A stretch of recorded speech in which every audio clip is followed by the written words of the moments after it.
Como é bom nós estarmos aqui para adorar a Deus e orar e aprender mais da sua palavra. Vamos abrir a palavra do Senhor no livro de Atos dos Apóstolos, capítulo de número 5. Irei ler do versículo 13 ao versículo 42.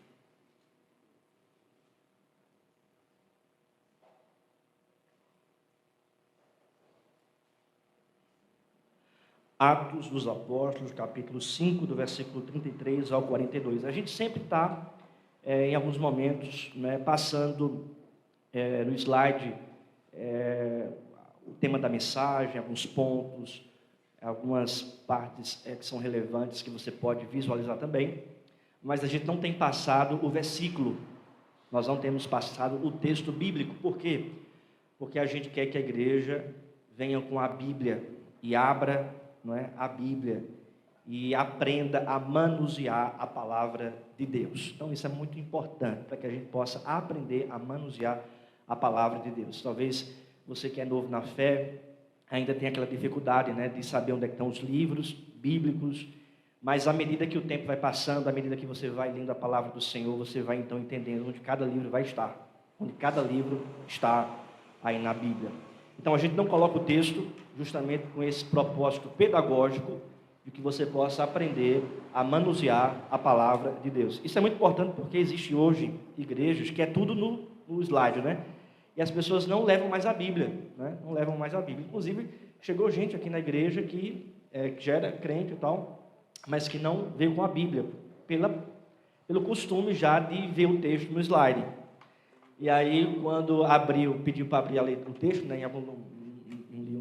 em um livro bíblico, aí não tinha Bíblia, Aí teve que ver uma Bíblia lá atrás e tal, mas ver como isso já se tornou costume, Então a gente tem que resgatar essa tradição boa do crente andar com a sua Bíblia e saber manusear a sua Bíblia, manusear a palavra de Deus. Então, abra a sua Bíblia, se você já abriu, olhe aí para o texto, Atos, capítulo de número 5, versículo 33 ao versículo 42. Nós estamos, irmãos, todas as quintas aqui expondo o livro de Atos dos Apóstolos. Toda quinta-feira nós estamos aqui expondo o livro de Atos dos Apóstolos e estamos aprendendo de modo sequencial a palavra de Deus. Quem encontrou, diga amém. Atos, capítulo 5, versículo 33 ao 42, assim diz a palavra de Deus. Eles, porém, ouvindo, se enfureceram e queriam matá-los. Mas, levantando-se no sinédrio um fariseu chamado Gamaliel, mestre da lei, acatado por todo o povo, mandou retirar os homens por um pouco. Versículo 35.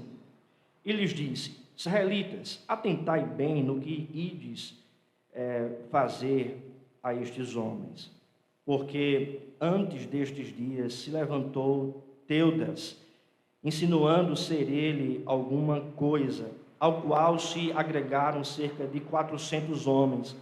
Mas ele foi morto, e todos quanto lhes prestavam obediência se dispersaram e deram em nada. Depois deste, levantou-se Judas, o galileu, nos dias do recenseamento, e levou muitos consigo. Também este pereceu, e todos quantos lhe obedeciam foram dispersos. Agora vos digo, dai de mão a estes homens, deixai-os, porque se este conselho ou esta obra vem de homens, perecerá. Mas, se é de Deus, não podereis destruí-los, porque não sejais, porventura, achados lutando contra Deus. E concordaram com ele. Versículo 40. Chamando os apóstolos, açoitaram-nos e, ordenando-lhes que não falassem em nome de Jesus, os soltaram.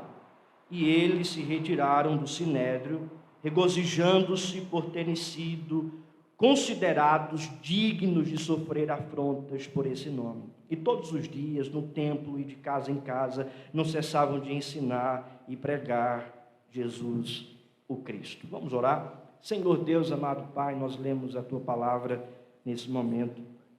Abre os nossos olhos e nos faz, ó Deus, pelo Teu Espírito, contemplar as maravilhas da Tua santa lei. Opera em nosso coração pela pregação da Tua santa palavra. Nos fortalece, nos encoraja nesse momento, no doce e santo propósito do Senhor para as nossas vidas e para a igreja aqui no bairro Universitário. Nós te pedimos isso em nome de Jesus. Amém.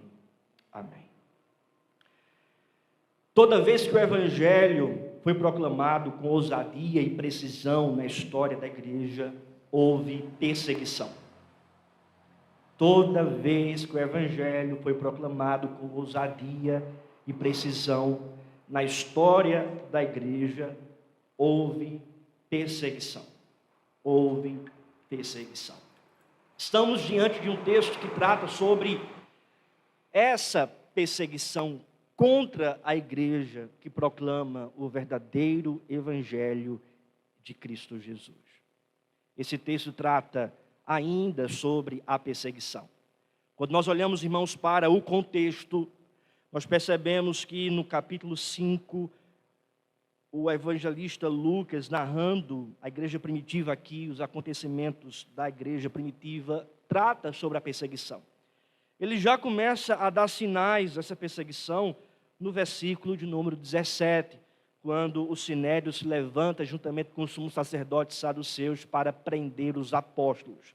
Agora, no versículo 33 ao 42, o texto que lemos, que é o findar do capítulo 5, o evangelista Lucas ainda está tratando acerca da perseguição contra a igreja. Primeiramente, essa perseguição ela é causada por causa da inveja do sinédrio. E sinédrio é justamente o concílio daquela época, composto pelo sumo sacerdote, escribas, fariseus e também saduceus. Se os irmãos perceberem, essa perseguição começa com essa inveja no versículo 17, quando diz: levantando-se, porém, o sumo sacerdote e todos os que estavam com ele, isto é, a seita dos saduceus, tomaram-se de inveja e prenderam os apóstolos. Então eles tiveram essa inveja e foram contra a igreja, prendendo os apóstolos. A segunda razão aqui agora apresentada dessa perseguição, que é justamente o texto que lemos, é a fúria do sinédrio. Veja o que diz o texto, versículo 33. Eles, porém, ouvindo, se enfureceram e queriam matá-los. Primeiramente houve uma inveja, e então eles prendem os apóstolos com o objetivo de abafar a mensagem da igreja. E agora, com fúria, o sinédrio, as autoridades religiosas daquela época, querem matar os apóstolos. Enfurecidos, eles querem matar esses homens. Há, portanto, não somente a inveja do sinédrio, mas há também a fúria do sinédrio contra a liderança da igreja de Jerusalém. Essa igreja que não é formada apenas pelos apóstolos, mas já haviam presbíteros ali juntamente com os apóstolos, como é registrado em Atos capítulo 15, que os apóstolos e presbíteros de Jerusalém estavam no concílio ali em Jerusalém. Então, eles estão aqui perseguindo a igreja. E eles estão furiosos e querem então matar os apóstolos, perseguindo dessa forma a igreja de Cristo. E é sobre essa verdade, irmãos, sobre esse assunto que eu gostaria de tratar nessa noite. A perseguição contra a igreja. A perseguição contra a igreja. E a primeira verdade sobre este assunto é que a fidelidade a Deus precede a perseguição.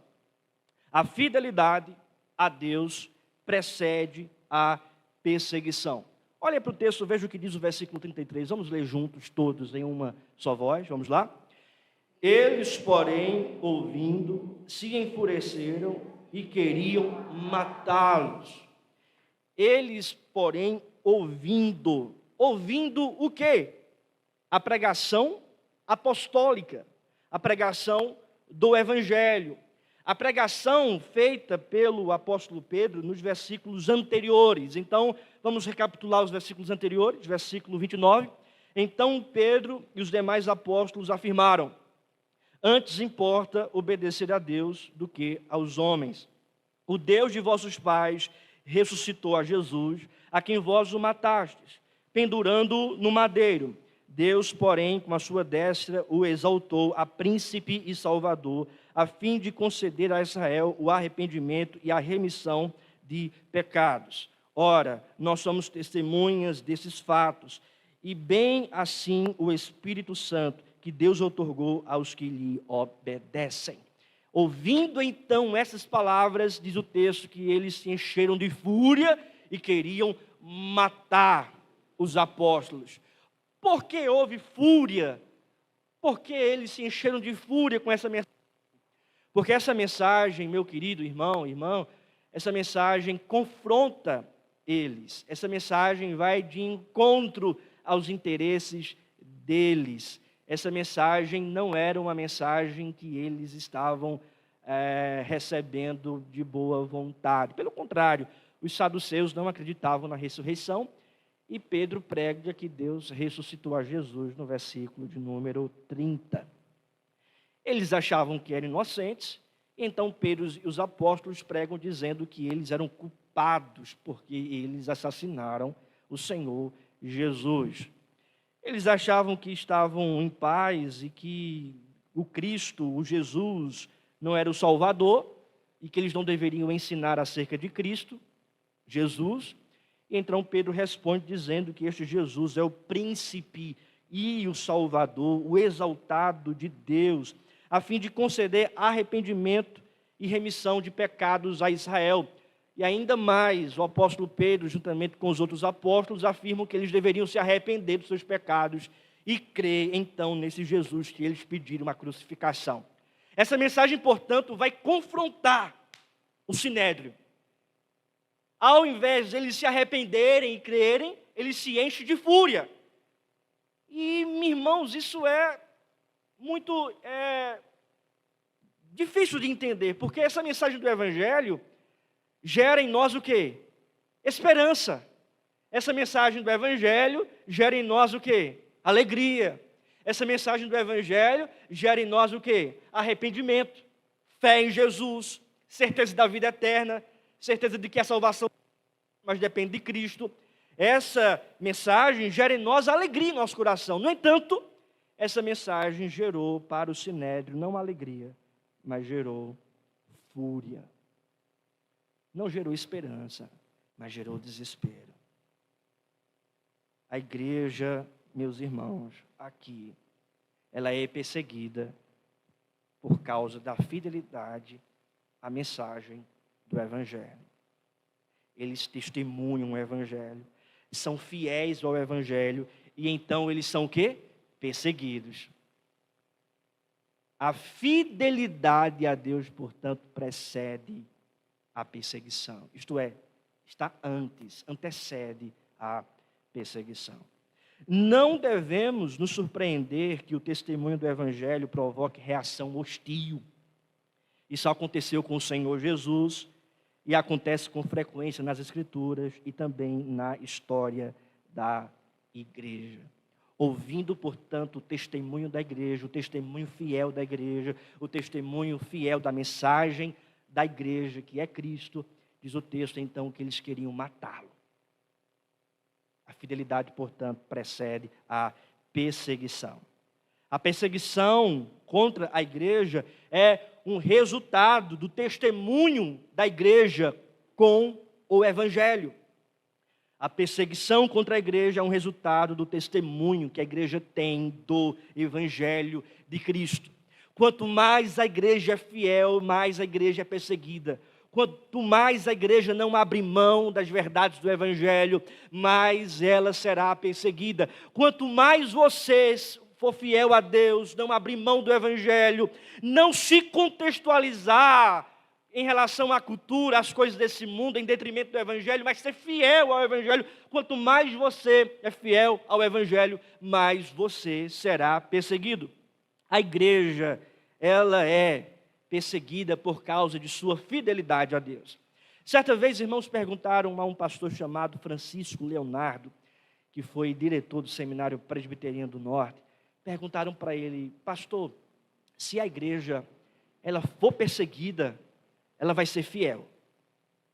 Se a igreja passar por uma tribulação, então a nossa igreja no Brasil, ela vai ser uma igreja fiel. E aí o pastor Francisco Leonardo disse: está errado, porque ela só passará por uma perseguição se ela for fiel, e não o contrário. A fidelidade a Deus, portanto, precede a perseguição. A perseguição é um resultado dessa fidelidade a Deus. Qual é, portanto, a aplicação que nós podemos tirar para a nossa vida? Se não existe perseguição contra nós, se não existe tribulação contra nós, se não existe adversidade contra nós, por causa do nosso testemunho a Deus, do testemunho que damos do Evangelho, por causa da nossa vida com Deus, então alguma coisa está errada. Porque a perseguição é uma característica, uma marca daqueles que servem o Senhor Jesus com fidelidade. Aqueles que são fiéis serão perseguidos. Aqueles que são fiéis passarão por adversidades. Deus não nos chamou para uma colônia de férias. Deus não nos chamou para vivermos em um mar de rosas. Mas Deus nos chamou para testemunhas fiéis e viver para a glória dEle, viver para a fidelidade dEle, viver de acordo com a sua mensagem. E desta forma, assim, nós seremos perseguidos. Isso é uma característica que permeia toda a igreja durante todos esses séculos. A segunda verdade, meus irmãos, é que a providência de Deus domina a perseguição. A providência de Deus domina a perseguição. Veja o que diz o texto, versículo de número 34. Mas, levantando-se no sinédrio, um fariseu chamado Gamaliel, mestre da lei, acatado por todo o povo, mandou retirar os homens por um pouco. E lhes disse, versículo 35, israelitas, atentai bem no que ides fazer a estes homens, porque antes destes dias se levantou Teudas, insinuando ser ele alguma coisa, ao qual se agregaram cerca de 400 homens. Mas ele foi morto, e todos quantos lhe prestavam obediência se dispersaram e deram em nada.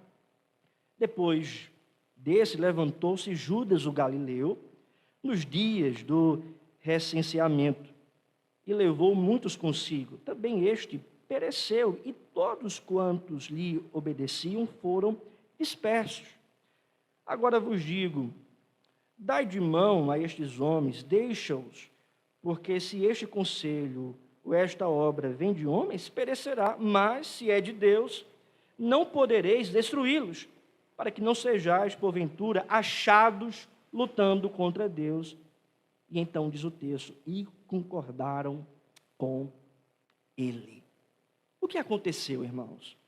Aconteceu que na graciosa providência, essa providência de Deus, na sua graciosa providência, Deus levantou aqui Gamaliel, para então dar uma instrução para aqueles homens no sinédrio, dizendo da seguinte forma, surgiram alguns homens antes dos apóstolos, alguns homens antes de Cristo, que foram líderes aqui em Israel, mas eles morreram, e os seus seguidores também foram dispersos, desapareceram.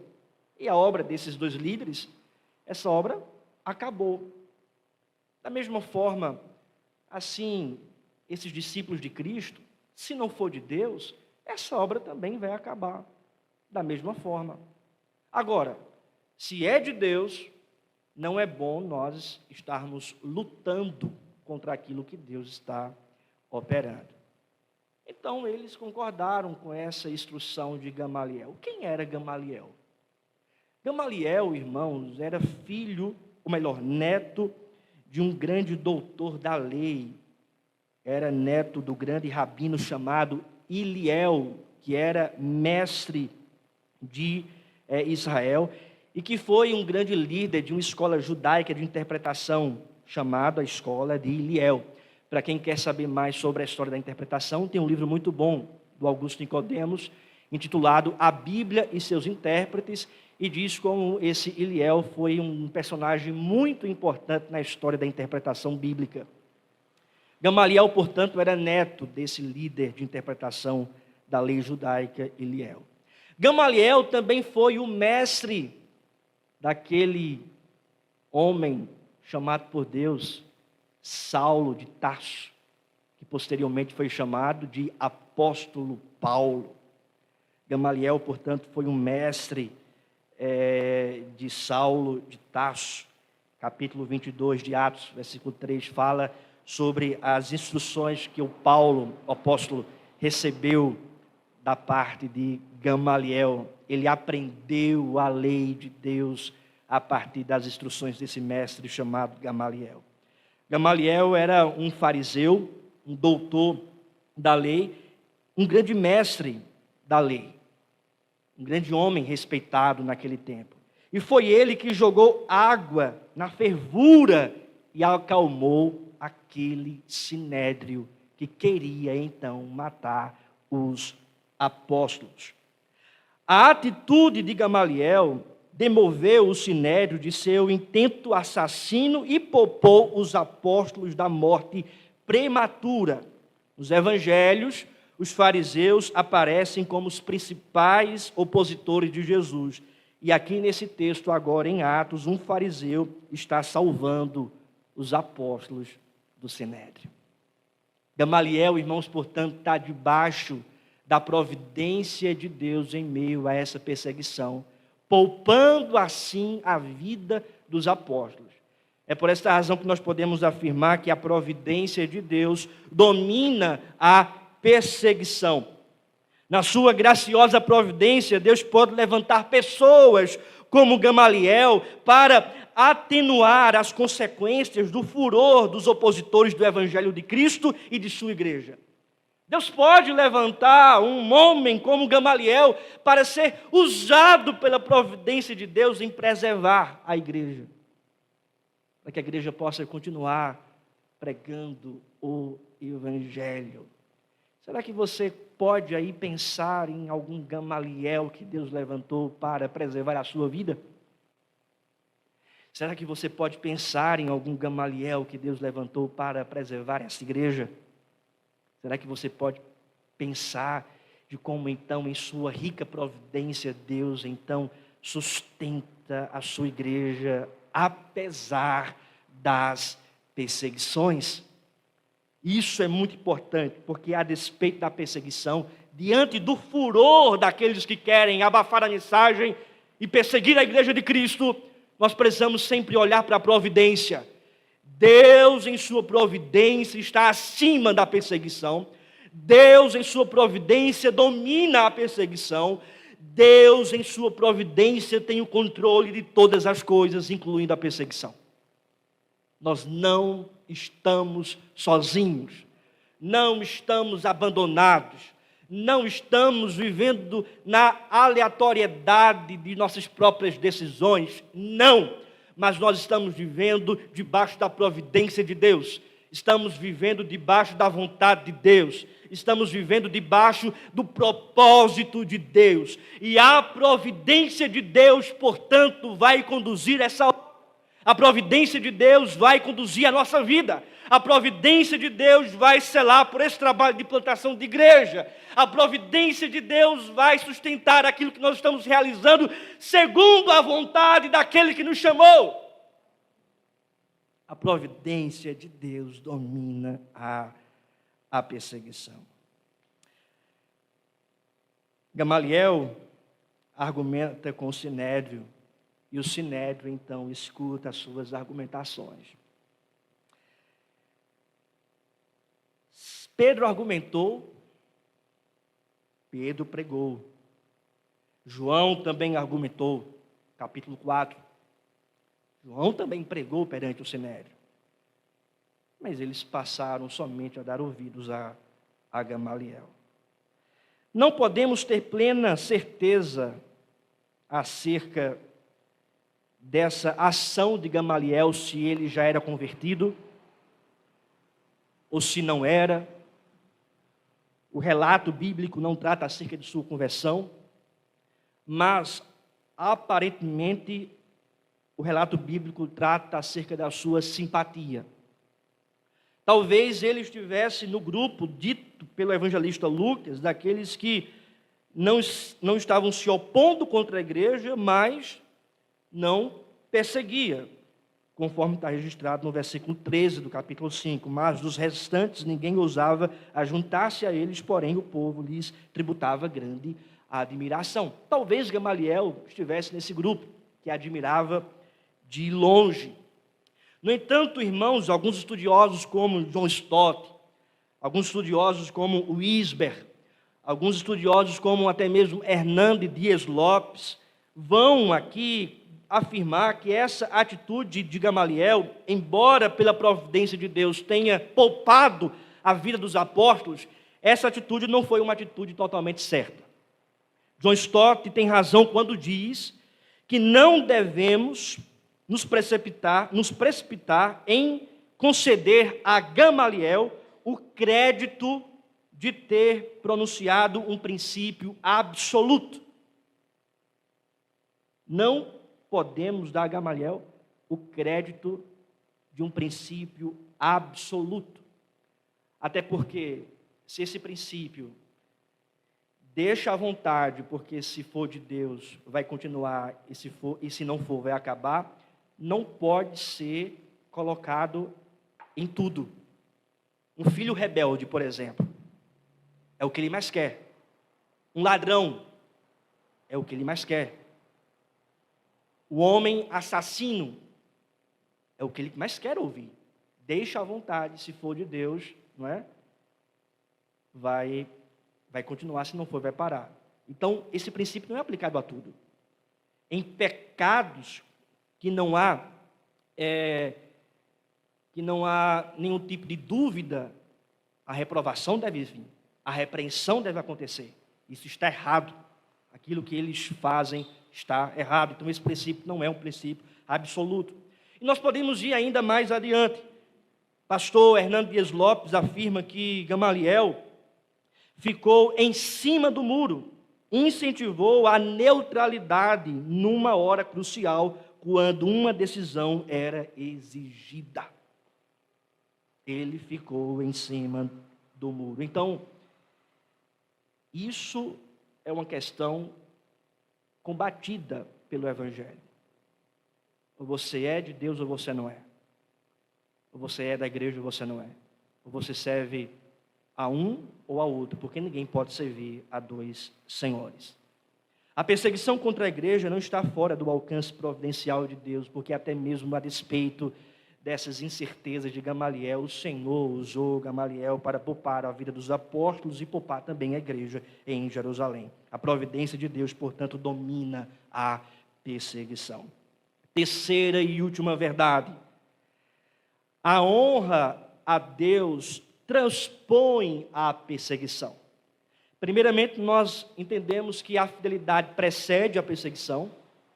Segundo, nós entendemos também que a providência de Deus domina a perseguição. E terceiro, nós aprendemos agora que a honra a Deus transpõe a perseguição. Porque veja o que diz o texto, o versículo 40, eu gostaria agora que todos pudessem ler, o versículo 40 ao 41, em uma só voz, enquanto bebo um pouco de água, tá bom? Vamos lá? Chamando...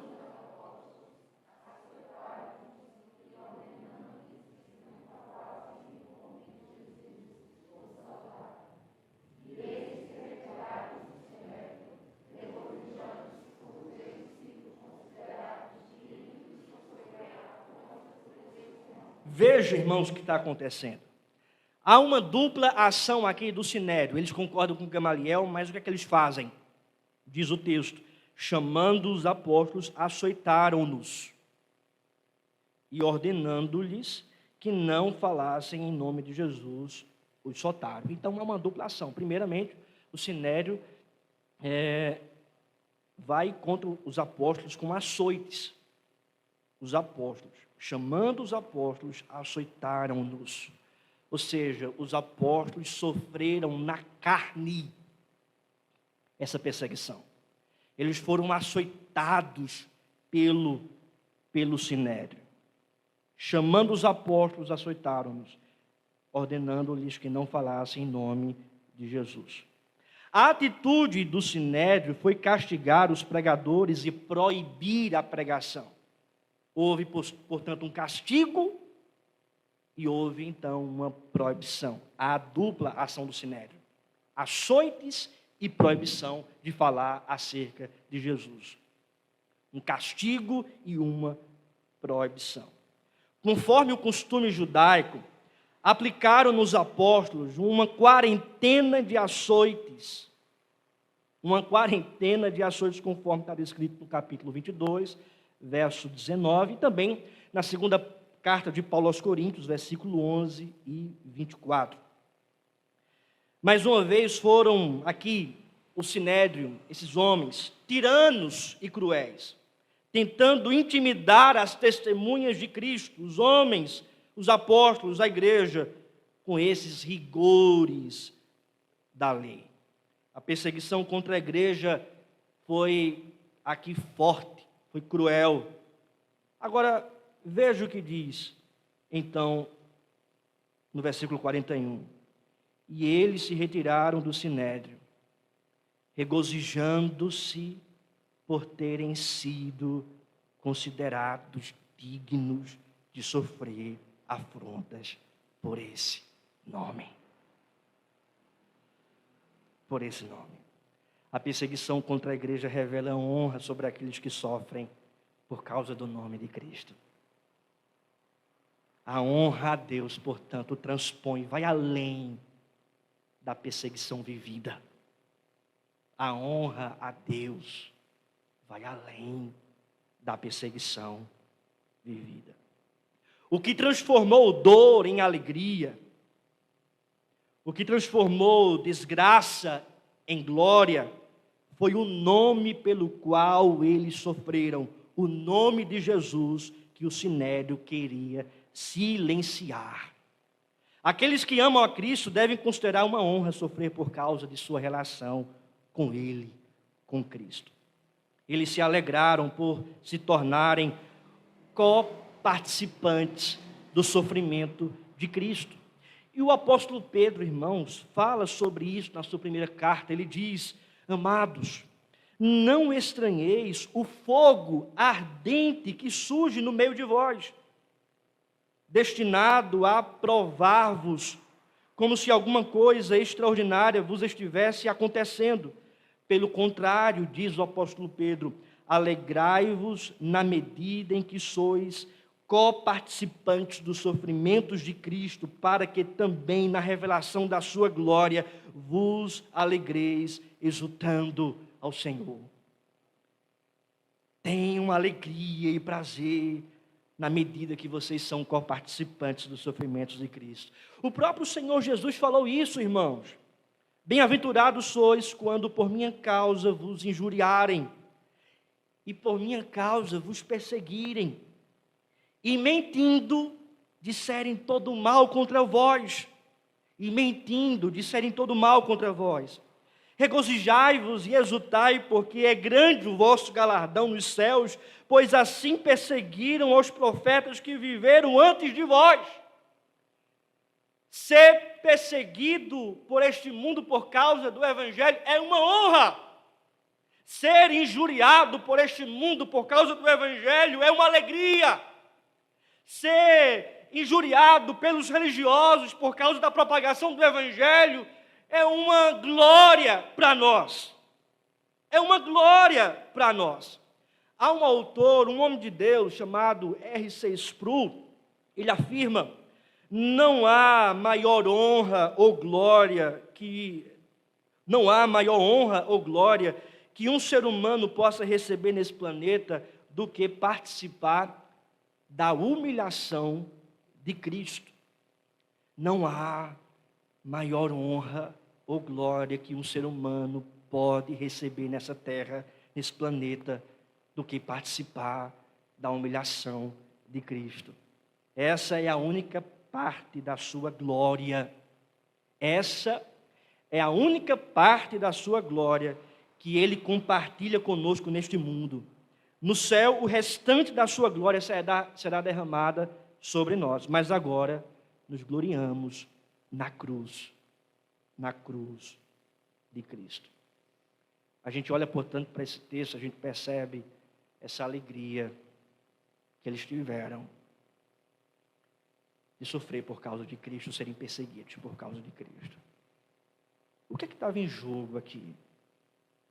O nome deles, a mentira contra eles, as injúrias do sinédrio contra eles, as adversidades contra eles, a zona de conforto que eles poderiam ter, o comodismo, o apoio popular, os amigos, a própria religião, o judaísmo, tudo estava em jogo. E eles abriram mão de tudo, porque o que eles querem não é honrar o nome deles, eles querem honrar o nome de Cristo. O que deve, portanto, permear as nossas ações não é o nosso nome, mas é o nome de Cristo. E eles então sofreram, foram perseguidos por causa do nome de Cristo e puderam então falar dessa alegria de serem perseguidos e serem considerados dignos de sofrer afrontas por causa do seu nome. A fidelidade a Deus, portanto, em primeiro lugar, precede a perseguição. A segunda verdade, irmãos, é que a providência de Deus domina a perseguição. Nós não estamos sozinhos. Em toda e qualquer adversidade, a teia da providência de Deus nos cerca. E a terceira verdade, irmãos, é que a honra a Deus transpõe toda e qualquer perseguição. Se é para ser perseguido, glória a Deus, porque maravilhoso é ser injuriado por causa do teu nome, Jesus, e por causa da missão que tu nos destes. Eu concluo, portanto, essa mensagem, irmãos, afirmando essa verdade. Como se poderia esperar? A terceira tentativa de silenciar os apóstolos mostrou-se inútil. Lucas conclui a sua narrativa do acontecimento com uma observação incrível. Versículo 42, é o texto que termina o capítulo 5. E todos os dias, no templo e de casa em casa, não cessavam de ensinar e pregar Jesus, o Cristo. Portanto, nada, ninguém, nem ameaças, injúrias, prisão ou açoites devem nos impedir de ensinar e pregar o Evangelho de Jesus. Fiquemos de pé, vamos orar.